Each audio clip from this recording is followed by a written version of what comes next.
हे YouTube it's me डगल र आज चाहिँ हामी सीको इनपुट एन्ड आउटपुटको बारेमा कुरा गर्नेछौँ। सी प्रोग्रामिङका इनपुट र आउटपुटको कुरा गर्नुपर्दाखेरि यो चाहिँ एउटा कमन टास्क हो प्रोग्रामिङमा।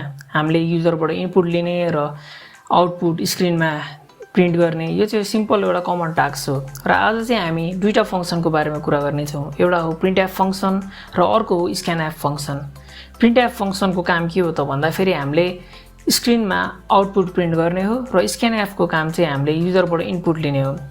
र प्रिन्ट एफ फङ्सनबाट सुरु गर्नुपर्दाखेरि चाहिँ प्रिन्ट एफ फङ्सनको म यहाँ लेख्दैछु, स्क्रिनमा देख्न सक्नुहुनेछ। म printf I am Thakur र मैले अगाडिको एपिसोडमा हामी भनेको थिएँ कि हामीले सेमिकलनबाट एन्ड गर्नुपर्छ। एन्ड गर्दै र मैले अब यहाँ कोड रन गर्छु र देख्न सक्नुहुनेछ आई एम डाकुल भनेर प्रिन्ट आयो। प्रिन्ट एफको काम यही थियो। कति सजिलो छ हेर्नु त। अब अरू कुराहरू प्रिन्ट गर्नलाई पनि जस्तै म यहाँ printf I love C programming भनेर लेख्दिएँ मैले। आई एम डाकुल आई लभ सी प्रोग्रामिङ आयो। तर अब मलाई यो प्रिन्ट गरेको मैले कुराहरू मलाई डिफ्रेन्ट लाइनमा एकदम सफासँग देखाउनु छ भने चाहिँ अब मैले यहाँ डाकुल पछि ब्ल्याक एन। तर यो हामीले प्रिन्ट एफ फङ्सन युज गर्दाखेरि हामीले प्रिन्ट गर्नुपर्ने कुराहरू चाहिँ जहिले पनि यो डबल कोटेसनमा लेख्नुपर्ने हुनेछ। डबल कोटेसनभित्र लेखेपछि मात्र हाम्रो राम्रोसँग कोड रन हुनेछ। र मैले ब्ल्याक एन लेखिसकेपछि अब देख्न सक्छौँ लाइन ब्रेक भएर आएको छ। यो चिजको काम चाहिँ लाइन ब्रेक गर्ने हो। जसरी यहाँबाट जब सी कम्पाइलरले यो ब्ल्याक एन रिड गर्छ त्यो चाहिँ डाइरेक्ट त्यसलाई इन्टर गरिदिन्छ। इन्टर मतलब हाम्रो प्रेस भएपछि अब यो लाइन ब्रेक भएको छ। यो सी कम्पाइलरको काम चाहिँ त्यही हो। र अर्को कुरा के मैले भन्न चाहन्छु भने हामीले जे पनि कोड गर्छौँ त्यो चाहिँ हाम्रो मेन फङ्सन पछि हामीले जुन यो कर्ली ब्र्याकेटभित्र जे काम गर्छौँ त्यो नै हाम्रो कोड हो। त्यसभित्र चाहिँ हाम्रो प्रोग्राम रन हुनेहरू हो। र न्यू लाइन हामीले लेखिसकेका छौँ। र अब यहाँ म फेरि अर्को थप्छु एउटा सेन्टेन्स स्टेटमेन्ट भनौँ। आई लभ टु प्रोग्राम भन्छु म त। I love to program break गरेँ, एउटै लाइनमा आयो। हामीले जे लेखेको थियौँ त्यही प्रिन्ट गरिदियो। जस्तो एउटा सिम्पल नलेज। र अब यहाँ मैले ब्ल्याक एन चाहिँ कस्तो कस्तो ठाउँमा युज गर्न मिल्छ है त। मैले यहाँ युज गरिदिएँ बिचमा आई लभ सी प्रोग्रामिङ र यसको बिचमा गर्दाखेरि देख्न सक्नुहुनेछ यी फर्स्ट लाइन, सेकेन्ड लाइन र थर्ड लाइन हामीले ब्याक एन जाँदा युज गरेका थियौँ। त्यहाँ त्यसले आफ्नो इफेक्ट देखाएको छ। र हामीले चाहिँ प्रिन्ट एफ फङ्सनभित्र त्यसरी युज गरौँ। र सी कम्पाइलरले इन्काउन्टर गर्दाखेरि चाहिँ त्यसलाई रिड कम्पाइलरले चाहिँ यसलाई रिड गर्दैन। जस्तै अब हामीले अब भेरिएबलहरूलाई चाहिँ प्रिन्ट गर्नलाई चाहिँ के गर्ने त। अब म यहाँ हटाइदिन्छु यो प्रिन्ट एफ। यहाँ अब लेख्छु इन्ट नम्बर इक्वल्स टु मानौँ मैले 14 लेख्देँ। अब यहाँ प्रिन्ट एफमा चाहिँ म यहाँ नम्बर इज पर्सेन्टेज डी भन्नाले फर्मेट स्पेसिफायर, त्यसको पनि हामी अहिले ब्रेकडाउन गर्नेछौँ र कोड रन गर्छौँ। देख्न सक्छौँ नम्बर इज युएलाई गार्बेज भ्यालु भनिन्छ। यो किन आयो त भन्दाखेरि हामीले पर्सेन्टेज डी भनेर त लेख्यौँ फर्मेट स्पेसिफायर, इन्टको फर्मेट स्पेसिफायर पर्सेन्टेज डी हो। तर हामीले त्यो डीमा चाहिँ भ्यालु कहाँबाट स्टोर गर्ने भनेर लेखेन। अब यहाँ कोटेसन डबल कोटेसनबाट कमा लेखेर म यहाँ नम्बर लेख्छु। अब त्यो नम्बरको भ्यालु चाहिँ यहाँ राख्ने हो भनेर अब रिड हुन्छ। हेर्नुहोस् है त, ए नम्बर इज 14 हामीले गरेकै त्यही। अब त्यो रिड भइसकेपछि अब प्रिन्ट एफले त त्यो रिड गर्थ्यो। अब हामीलाई यदि डबल या फ्लोट भेरिएबलहरूको रिड गर्नु पऱ्यो, प्रिन्ट गर्नु पऱ्यो भने चाहिँ अब के गर्ने त। अब इन्टको ठाउँमा हामी यहाँ फ्लोट लेखिदिन्छौँ। Float number equals to 14। अब म यहाँ डबल नम्बर 2 लेखिदिन्छु म यहाँ, र यहाँ डबल नम्बर 1 लेखिदिन्छु equals to 10। Printf number is percentage डीले काम गर्ने भएन किनभने फ्लोट छ, फ्लोटको फर्मेट स्पेसिफायर हो एफ। र यहाँ नम्बर हामीले डिफाइन गरेका छैनौँ। यहाँ त नम्बर 1 र नम्बर 2 मात्र डिफाइन गरेका छौँ। त्यही भएर म यहाँ नम्बर 1 लेख्छु। र अर्कोमा चाहिँ अब यहाँ printf नम्बर इज पर्सेन्टेज। अब डबलको लागि के युज गर्ने भन्दाखेरि अगाडिको पार्टमा नै हामीले कुरा गरेका थियौँ एलएफ स्मल एलएफ र म यहाँ कमा डबल। अब यो कोड रन गर्नेछौँ हामी। के प्रब्लम आयो सिट ए डबल सरी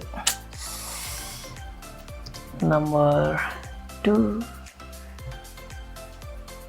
देख्न सक्नुहुनेछ यहाँ हामीले किनभने यो त डेसिमलमा फ्लोट र डबलको काम त डेसिमलमा लिने हो नि त त्यो डेसिमल नम्बरहरू लिने हो।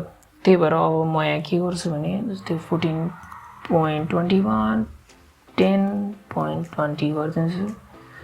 समझ हाम्रो रिड गरेको छ तर हाम्रो एक्स्ट्रा जिरो चाहिएन भने त के गर्ने त भन्दाखेरि यो पर्सेन्टेज एफ जुन फर्मेट स्पेसिफायर छ त्यसको अगाडि चाहिँ हामी 0.2f लेखिदिन्छौँ। हाम्रो दुईटा मात्रै दिन्छ, हामीलाई दुईटा मात्र चाहिएको छ भने चाहिँ र एलएफ को अगाडि पनि 0.2 भइहाल्यो। देख्न सक्नुहुन्छ 10.20 हामीले जे लेखेको थियौँ त्यही आएको छ।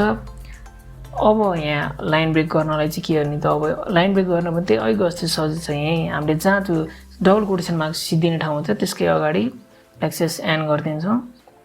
देख्न सक्नुहुन्छ नम्बर इज 14.1 नम्बर इज 10.2। फ्लोटको काम र उसको काम डबलको काम एउटै नै हो तर अलिकति धेरै डाटा स्टोर गर्नु पर्यो भने चाहिँ हामीले फ्लोटमा पुरा गर्छौँ। त्यसको लागि चाहिँ अगाडिको पार्ट हेर्नु होला कतिसम्मको साइज लिन्छ यसले भन्ने कुरा। र अब हामी चाहिँ 4 भेरिएबलहरू 4 डाटा टाइपको लागि चाहिँ हामी अब प्रिन्ट गर्नको लागि त के गर्ने त त्यसको लागि चाहिँ म यहाँ अब 4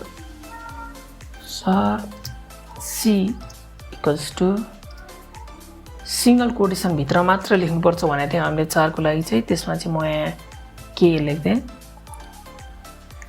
र सेमिकोलन इज मस्ट है। अब यहाँ प्रिन्ट एफ लेख्दैछु क्यारेक्टर इज पर्सेन्टेज सी। क्यारेक्टरको लागि फर्मेट स्पेसिफायर चाहिँ पर्सेन्टेज सी हो र म यहाँ हामी सी को एड्रेस यसलाई दिन्छौँ सेमिकोलन। कोड रन गरौँ। देख्न सक्छौँ क्यारेक्टर इज के सी को भ्यालु के थियो। अब जस्तै मैले यहाँ क्यारेक्टरमा डी लेख्दै भने क्यारेक्टर इज डी। सो हामीले जस्तो लेख्छौँ त्यही प्रिन्ट एफको मजाले बुझिसक्यौँ। अब चाहिँ मल्टिपल भेरिएबलहरू प्रिन्ट गर्नु पऱ्यो भने के गर्ने ल मानौँ अघि त हामीले देखिहाल्यौँ फ्लोट र भेरिएबलको किनभने त्यो त एउटै जस्तो थियो तर फरक थियो तिनीहरू त। अब त्यसको लागि चाहिँ अब हामी के गर्छौँ int salary equals to 30,000 semicolon र फ्लोट राखेँ मैले अहिले चाहिँ फ्लोट रेट इक्वल्स टु 10.5। अब यहाँ पर्सेन्टेज यो सब चेन्ज गर्नुपर्ने हुनेछ। Percentage c double quotation marks c को बोइलर प्लेट आयो sorry printf double quotation marks salary is percentage d हामीले कुरा गरेका थियौँ र हामीले एड्रेस दिन्छौँ त्यसको स्यालेरी र सेमिकोलन। र अब हामी यहाँ print F rate is percentage F comma rate. अब हामी सबै एकैचोटि युज गरौँ है त। एकैचोटि युज गर्नको लागि चाहिँ म यहाँ लेख्छु। अब यहाँ डबल पनि लेखिदिन्छु। हामीले अगाडिको पार्टमा यो कुराहरू सिकेका छौँ double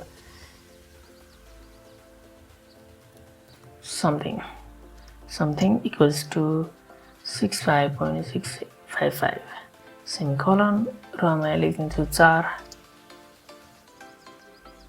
C equals to single quote र म यहाँ लेखिदिन्छु के।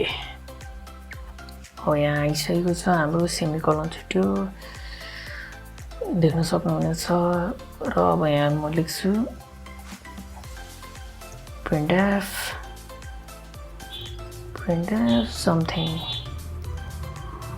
something is percentage LF comma समथिङको एड्रेस दिएँ मैले र अर्कोमा चाहिँ अब क्यारेक्टरको लागि चाहिँ हामी printf character is percentage c र म यहाँ सी दिन्छु इन र मैले भनेको थिएँ डकुमेन्ट फर्मेट गर्नलाई कि त हामी यहाँ गर्न सक्छौँ कि त सिफ्ट अल्ट एफ र पनि फर्मेट गर्न सक्छौँ अलिकति फरक देखिन्छ ठुल्ठुलो लामो कोडहरू गर्दाखेरि चाहिँ अलिकति सरसफाइ भएर गऱ्यो भने एकदम हाम्रो कोड रिड गर्न पनि सजिलो हुन्छ र अरूहरूले हेर्दाखेरि पनि राम्रो देखिन्छ र अब यहाँ देख्छौँ मैले यहाँ लाइन ब्रेक गर्न बिर्सेँ ब्ल्याक स्ल्यास एन गर्दैछु म यहाँ र ब्ल्याक स्ल्यास एन देख्न सक्नुहुनेछ मैले यहाँ ब्ल्याक स्ल्यास एन गरेको छु र अब रन गरौँ rate is 10 something is character is k something र हाम्रो कोड रन भएको छ र अब चाहिँ हामी युजरबाट इनपुट दिनलाई चाहिँ के गर्ने त युजरबाट इनपुट त लिनु पर्यो त्यसको लागि चाहिँ हामी स्क्यान एप फङ्सन युज गर्छौँ जस्तै अब स्क्यान एप फङ्सन चाहिँ कसरी युज गर्ने त भन्दा मैले यहाँ लेखेँ इन्ट नम्बर भन्ने दिएँ अब म स्क्रिनमा प्रिन्ट गर्छु इन्टर द नम्बर गरेर लाइन ब्रेक गरिदिन्छु र सेमिकलन अब स्क्यान एफ युज गर्छु किनभने मलाई युजरसँग इनपुट लिनु छ स्क्यान एफको लागि चाहिँ म पर्सेन्टेज डी किनभने हामीले इन्ट भेरिएबल युज गरेका छौँ त्यसको लागि पर्सेन्टेज डी र एम्परसेन्ट यसलाई चाहिँ एम्परसेन्ट भन्छौँ एम्परसेन्ट प्रयोग गर्नुपर्ने हुनेछ एम्परसेन्टमा चाहिँ हामीले त्यो डाटा एड्रेस गर्छौँ अब जस्तै एम्परसेन्ट नम्बर यति युजर्सबाट इनपुट त लिइसक्यौँ अब हामी फेरि आउटपुट दिनुपर्छ त्यसको लागि चाहिँ the number you enter is percentage d यति गरेर मात्र पुग्दैन त्यहाँ म अब लेख्छु नम्बर फर्मेट गर्छु फेरि यहाँ सेमिकलन छुट्यो फर्मेट डकुमेन्ट र कोड रन गरेर हेर्छौँ इन्टर द नम्बर भनेको छ मसँग नम्बर मागिरहेछ र नम्बर लेख्छु म 88 the number you have entered is 88 अब मैले यहाँ इन्टको सट्टा मैले फ्लोट युज गर्छु फ्लोट युज गरेँ यहाँ डी हुँदैन त्यसको लागि एफ हुन्छ र यहाँ डी नभएपछि एफ कोड रन गर्छु म फेरि इन्टर द नम्बर भनेको छ इन्टर द नम्बरमा चाहिँ म 77.15